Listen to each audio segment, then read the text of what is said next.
What's the good word, y'all? It's your boy DKB here. We got a chance to hear from our wide receiver coach, new wide receiver coach, Shawn Jefferson, coming over from the Cardinals.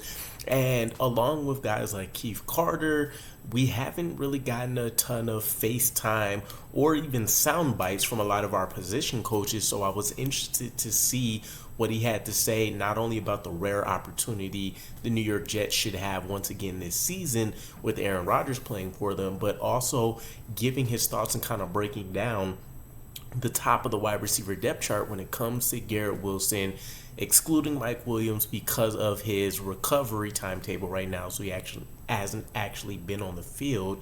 But guys like Malachi, Corley, and then you're talking about Allen Lazard as well. So it starts with Aaron Rodgers right now. With Shawn Jefferson's history, playing with three different Super Bowl quarterbacks and Stan Humphries, Drew Bledsoe, and Chris Chandler, he knows more than anybody else what a qualified Super Bowl caliber quarterback can do for an entire offense. We've seen it with Patrick Mahomes. You even see it in division with a guy like Josh Allen, where for as many question marks as Buffalo has, they're still favored to win the division, and everybody still gives them the benefit of the doubt due to Josh Allen. The New York Jets are essentially in that same territory if you exclude health when it comes to Aaron Rodgers.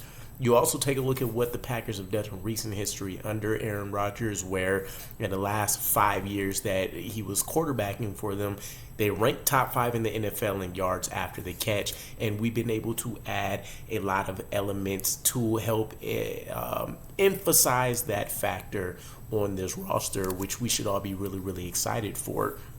Jefferson specifically mentioned when it came to Rodgers, hey, you can play in this league for 10 to 12 years and not play with a quarterback like Rodgers. Let's take advantage of him while he's here. This quarterback can literally make your career. And we've seen a lot of different wide receivers that he's elevated. We've seen the different tight ends that he's been able to help elevate. We've seen him help establish offensive linemen when it comes to the ability to get the ball out of his hand quickly and turn subsets, skill sets that, weapons on surrounding him would have into elite role players or top tier wide receivers. So when you take a look at this wide receiver room, there's a lot of potential. There's not a ton of concrete production outside of Garrett Wilson, but he did go on to mention when it came to Garrett Wilson, this kid can be exactly whatever he wants to be. When you are that guy, understanding what the defense is going to try to do against you and the little nuances of, okay, when we see this, you do that is crucial. Really, sky's the limit for this kid. He has that it factor. He has that dog. And the thing that's really impressive is he works. I'm probably going to have to save him from himself. And we've heard this quite a bit, especially when you've had more of the open spoken moments from Garrett Wilson when the offense has struggled to even manage getting 5 first downs in a game, and he's mentioned things like it shouldn't be this hard to just play offense. So we know where he's coming from, and the fact that not only does he want to dominate on every single snap, but he does want to see his offense as a whole also produce that. And so we've seen him push himself to play through injuries when there was nothing to play for, among a bunch of other different things. But make no mistake, even with Mike Williams coming in, this is our certified number 1 wide receiver, and I'm looking for huge things for him, right? There's been a lot of questions about what his productivity numbers could look like in terms of yardage and touchdowns. I think as much with anybody else, touchdowns is where you're going to see the biggest boost outside of yardage, with hopefully a strong run game for us. But Garrett Wilson is going to lead the charge for this New York Jets offense as a guy that's been relatively healthy at his position, considering he's the first wide receiver, I think in NFL history is what I keep seeing to have. I think the official number is 315 targets in his first 2 years in the league. So hopefully we see him continue on that trajectory. We move down to Allen Lazard, and Shawn Jefferson said, since I've been here, he's been like a second coach in the room. He's been with Aaron his whole career. He understands what Aaron wants on this route, where to be against cover 2 or against quarters. That can be a big advantage for him, and also for us as a whole, sharing that in the classroom. And it does speak volumes to me that more so than anything else, he speaks about the coach on the field aspect of it rather than anything he's been able to produce in OTA so far, which is telling, because for all of the information that we've been consuming, we know that not Aaron Rodgers, but Alan Lazard has been stock tanking since hitting the field. Really, I mean, he's had a few splash plays here and there from my understanding, but largely a ton of drops, inability to really get open, which I would assume is mostly the same for pretty much any other wide receiver. But considering we've had other standouts and that Alan Lazard has had that previous chemistry, it is concerning. But from an experience standpoint, it definitely still does help for the younger guys with similar builds like a Jason Brownlee and Irvin Charles to still try to be able to go in there and help.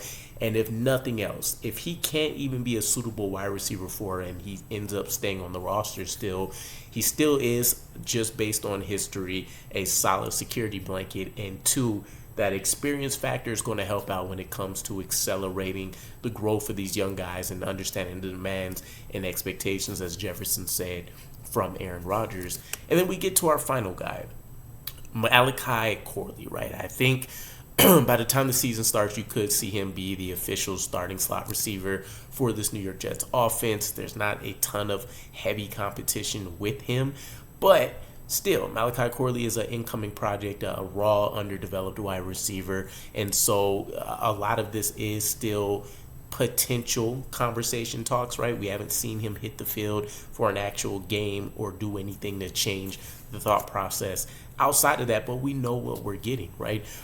The Yak King. We fully expect him to be able to come in here and turn a lot of these dump off passes and check downs, if you will, but even easy things like slants into big gains. And a lot of that was highlighted by Shawn Jefferson when it comes to a mentality standpoint, when you heard him say that's his Superman power. And he's referencing Yak ability here.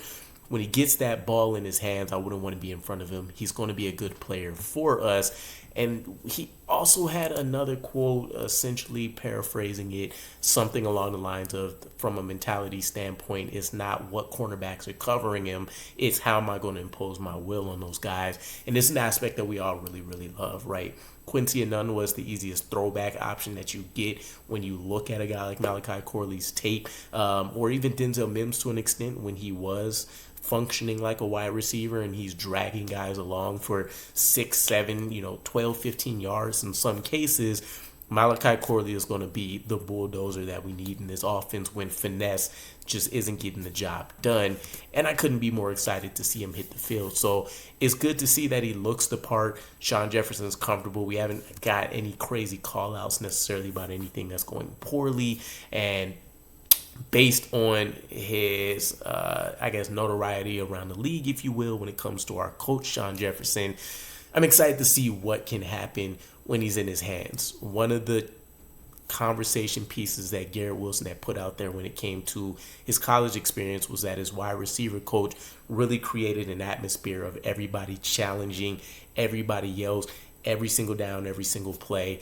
Everybody needs to treat themselves like they're a number one wide receiver in the offense. And so I'm hoping that mentality kind of sinks in here. Obviously, having a second year in this system with Aaron Rodgers, even if he wasn't on the field with them all last year, definitely helps out quite a bit. But let me know what you guys think, not only about his thoughts, where do you think we're going to end out when it comes to wide receiver rankings?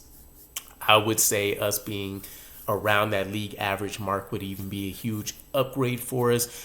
Just depending on the health of Mike Williams, if he's there, I think we can still be a fringe top 10 type unit just based on an efficiency.